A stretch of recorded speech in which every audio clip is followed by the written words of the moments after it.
ರಾಜ್ಯದ ಉಪಮುಖ್ಯಮಂತ್ರಿಗಳು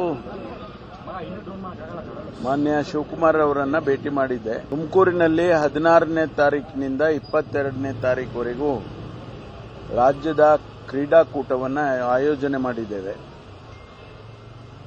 ಅದಕ್ಕೆ ಅವರನ್ನ ಆಹ್ವಾನ ಮಾಡೋದಕ್ಕೆ ನಾನೇ ಖುದ್ದಾಗಿ ಬಂದು ಆಹ್ವಾನ ಮಾಡಿದ್ದೇನೆ. ಅವರು ಕೂಡ ಸಮಯ ನೋಡಿಕೊಂಡು 16ರಿಂದ 22ರವರೆಗೆ ಯಾವತ್ತಾದರೂ ಒಂದು ದಿವಸ ಬರ್ತೇನೆ ಅಂತಕ್ಕಂಥ ಮಾತನ್ನ ಹೇಳಿದ್ದಾರೆ.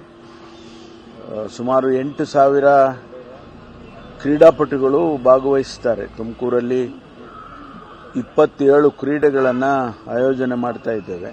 ಒಂದು ದೊಡ್ಡ ಕ್ರೀಡಾಕೂಟ ಇತ್ತೀಚಿನ ದಿನಗಳಲ್ಲಿ ಆಯೋಜನೆ ಮಾಡ್ತಾ ಇರತಕ್ಕಂಥದ್ದು. ಹಾಗಾಗಿ ಮಾನ್ಯ ಮುಖ್ಯಮಂತ್ರಿಗಳು 16ನೇ ತಾರೀಕು ಉದ್ಘಾಟನೆ ಮಾಡ್ತಾರೆ. 22ನೇ ತಾರೀಕು ಸಮಾರೋಪ ಕಾರ್ಯಕ್ರಮಕ್ಕೆ ಮಾನ್ಯ ರಾಜ್ಯಪಾಲರು ಭಾಗವಹಿಸುತ್ತಾರೆ. ಅದಕ್ಕಾಗಿ ಅವ್ರನ್ನ ಭೇಟಿ ಮಾಡೋದಕ್ಕೆ ಬಂದೆ. ಬೇರೆ ಯಾವುದೇ ವಿಷಯಗಳನ್ನು ನೀವು ಕೇಳೋದಕ್ಕೆ ಮುಂಚೆನೇ ಹೇಳ್ಬಿಡ್ತೀನಿ, ಬೇರೆ ಯಾವುದೇ ವಿಷಯಗಳನ್ನು ನಾವು ಚರ್ಚೆ ಮಾಡಿಲ್ಲ.